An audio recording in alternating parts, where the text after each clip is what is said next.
Alkene आणि alkyne पासून आपल्याला बनवायचं आहे अल्केन. आता हे कसं बनवलं जातं बघा. तर सगळ्यात पहिले जे आपण आपल्याकडे एक अल्किन असू दे किंवा आपल्याकडे अल्काइन असू दे, त्याच्यामध्ये हायड्रोजन गॅस पास केली जाते इन प्रेझेन्स ऑफ कॅटलिस्ट. आता कॅटलिस्ट कुठला असतो? तो असतो आपला निकेल असेल, पॅलेडियम असेल किंवा प्लॅटिनम. हे 3 प्रकारचे आपल्याला काय कॅटलिस्ट यूज करता येतात तेव्हा आपल्याला भेटत असतं अल्केन. आता याच्यासाठी काहीतरी टेम्परेचर द्यावं लागतं आणि काहीतरी प्रेशर द्यावं लागतं. आता कंडिशन काय आहे बघा. फॉर एक्झाम्पल तुम्हाला जर निकेल ऍज अ कॅटलिस्ट म्हणून यूज करायचं आहे तर त्याच्यासाठी तुम्हाला टेम्परेचर जास्त लागणार आहे. Temperature high and pressure also हाय.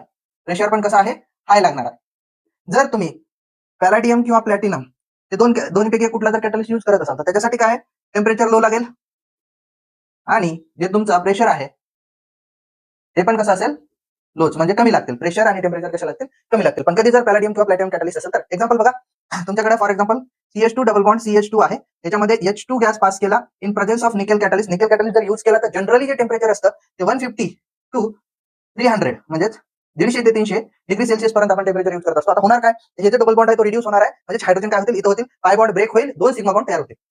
ठीक आहे. CH3 सिंगल बॉन्ड CH3 म्हणजे काय झालं? हा जो याच्यामध्ये जो एक पाय बॉन्ड होता तो ब्रेक झाला. या कार्बन सोबत एक सिग्मा बॉन्ड तयार केला हायड्रोजन आणि या कार्बन सोबत. ठीक आहे.